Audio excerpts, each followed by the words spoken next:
Praise the lord. ఈనాటి ధ్యానాంశము లోపం. మొదటి సమూయేలు మొదటి అధ్యాయం మనం గమనిస్తే ఎల్కానా అని ఒక వ్యక్తి ఉన్నాడు అక్కడ. తనకి ఇద్దరు భార్యలున్నారు. ఒక భార్య పేరు హన్నా, మరొక భార్య పేరు పెనిన్నా. అయితే ఎల్కానాకి పెనిన్నాతో పిల్లలైతే పుట్టారు, కానీ హన్నాతోటి పిల్లలు పుట్టలేదు. కారణం ఏంటి అనేది మనం ఆలోచన చేద్దాము. వాళ్ళు దైవభక్తి కలిగిన వాళ్ళు అని చెప్పడానికి కూడా లేదు. పెనిన్నా అయితే ఆలయానికి వెళ్ళి దేవుని సన్నిధిలో ప్రార్థన చేసినట్లుగా మనకక్కడ వ్రాసి ఉండలేదు. అలా కాకుండా మనం హన్నా గురించి కానీ చూసినట్లయితే హన్నా అయితే ఆలయానికి వెళ్తూ ఉంది, ప్రార్థన చేస్తూ వచ్చింది. అయితే దేవునికి కావాల్సింది మనస్ఫూర్తిగా చేసేటువంటి ప్రార్థన. మనసుతో మనం ప్రార్థన చేయాలి. మనసుతో చేసేటువంటి ప్రార్థన ఆయన ఆలకిస్తాడు, అంగీకరిస్తాడు. దానికి తగినటువంటి ప్రతిఫలాన్ని ఆయన దయచేస్తాడు. పెదవులతో చేసేటువంటి ప్రార్థన ఆయనకి నచ్చదు. ఇది మనం నేర్చుకోవాల్సినటువంటి అంశం.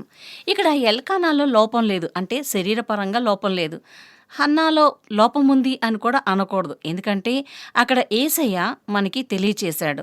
యేసయ్య అన్న, యెహోవా దేవుడన్నా, పరిశుద్ధాత్మ తండ్రి అన్న ముగ్గురు ఒకరే. తండ్రి అయినటువంటి దేవుడు అక్కడ మనకి తెలియజేశాడు స్పష్టంగా. ఎందుకనంటే మనం ఆల్రెడీ లేఖనాల్లో చదువుకున్నాం. ఏమని? ఈ వీళ్ళిద్దరు కూడాను, అంటే ఎల్కానా తర్వాత హన్నా కలిసి ఆలయానికి వెళ్ళినప్పుడు బలి అర్పించినప్పుడు అక్కడ 2 పాళ్ళు తీసుకొని వచ్చి హన్నాకి ఇస్తున్నాడు. ఒక పాలు తీసుకొచ్చి పెనిన్నాకి ఇవ్వటం అనేది జరుగుతూ ఉండింది అక్కడ. అందుకే అది దేవునికి నచ్చక ఆయన ఏం చేశాడు అనంటే అక్కడ హన్నా యొక్క గర్భఫలాన్ని మూసివేస్తాడనమాట. అది కారణం. ఇక్కడ మనం తెలుసుకోవాల్సినటువంటి ఇంకొక అంశం ఉంది.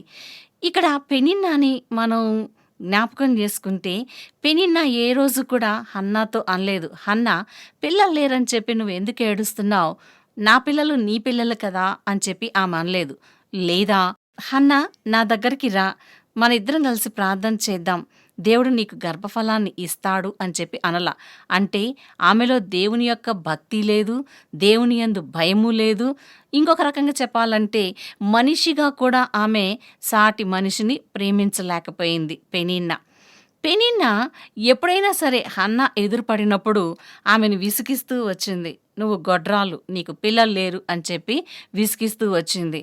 ఈ హన్నా కూడా చాలా విసిగిపోయింది. హన్నాలో ఉన్నటువంటి ప్రధానమైనటువంటి లోపం ఏంటంటే హన్నా కూడా ఎల్కానాతోటి అనలేదు, ఎందుకయ్యా నాకు 2 పాళ్ళు ఇస్తున్నావు, తనకే ఇవ్వు, తనకి పిల్లలున్నారు కదా పెనిన్నాకి అని చెప్పి ఆ మాట అనలేదు.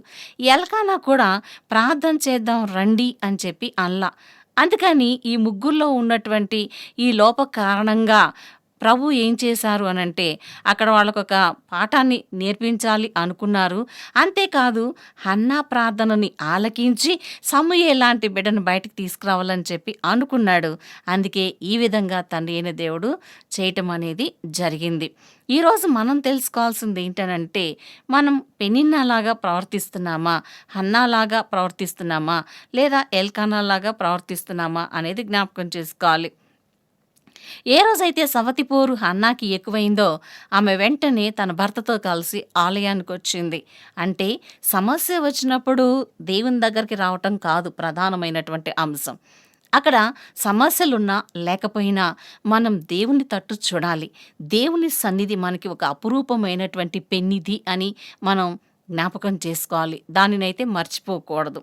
కాబట్టి మనం ఏంటంటే మనము మంచి పరిస్థితుల్లో ఉన్నా, లేకపోతే అననుకూలమైనటువంటి పరిస్థితుల్లో ఉన్నా, లేకపోతే మనము శ్రమ మార్గాల నుంచి ప్రయాణం చేస్తున్నా కానీ తండ్రి అయినటువంటి దేవుని యొక్క సన్నిధిని విడిచిపెట్టకూడదు. తండ్రి అయినటువంటి దేవుని చేతిని విడిచిపెట్టకూడదు. ఒక్కోసారి మనం ఆయన చేతిని పట్టుకున్నాం అనుకోండి, మనకున్నటువంటి సమస్యలను బట్టి, మన ఆలోచనలను బట్టి మనం ఏం చేస్తామనంటే ఆ చేతిని విడిచిపెట్టి వెళ్ళిపోతాం. అదే యేసయ్య తండ్రి అయిన దేవుడు మన చేతిని పట్టుకున్నాడు అనుకోండి, మనకి జీవితాంతం కూడా ఆయన తోడు మనకి అలా స్థిరంగా ఉండిపోతుంది. ఈరోజు మనం ఆయన చేతిని పట్టుకోవటం కాదు, ఆయన మన చేతిని పట్టుకునేలాగా చూసుకోవాలి. అది మన చేతుల్లోనే ఉంది. మనం ప్రార్థన చేసుకోవాలి. మన హృదయంలో ఆయనకి స్థానాన్నివ్వాలి. అంతేకాదు ఆయన సన్నిధిలో మనం గడపగలగాలి. అలా గడిపినట్లయితే మనకి దేవుని యొక్క దీవెన పుష్కలంగా అందుతుంది. మనం ఆత్మలో ప్రతిఫలిస్తాము. అలాగే జీవితంలో కూడా ఆనందపు అంచుల్ని అందుకొని సంతోషంతో ఉన్నటువంటి జీవితాన్ని మనం గడపగలుగుతాము. ఇంకోటేంటంటే దేవుని యొక్క ఆత్మ ఆళ్ళ ముగ్గురితో మాట్లాడలేదు. ఎవరు? ఎల్కానాతో గానీ, హన్నతో గానీ, పెనిన్నాతో గానీ ఎవరితో మాట్లాడలేదు. దేవుడు వాళ్ళతో సంభాషించలేదు. ఎందుకనంటారా? దేవునికి కావలసినటువంటి మనస్సు కానియండి, దేవునికి నచ్చినటువంటి గుణగణాలు గానియండి, అవి ఎక్కడ కూడా వాళ్ళలో కనిపించలేదు మరి. అందుకే దేవుడు వాళ్ళతోటి మాట్లాడలేకపోయాడు. తర్వాత మనకి తెలియజేశాడాయన. ఎందుకు? అది ఎక్కడ లోపం ఉంది అనేది మనకి తెలియాలి కాబట్టి మనకి తెలియజేశాడు.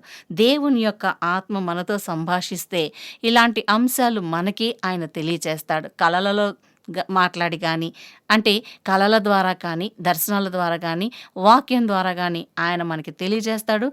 మనం తెలుసుకునేలాగా చేస్తాడు. ఈరోజు మనం దేవుణ్ణి అడుగుదాం. ప్రభువా, మాలో ఉన్నటువంటి లోపం ఏంటి? మాకు తెలియచేయండి. మా జీవితాన్ని సరిదిద్దండి. మమ్ములను మంచి ఆత్మ కలిగినటువంటి బిడ్డలుగా తయారు చేయండి.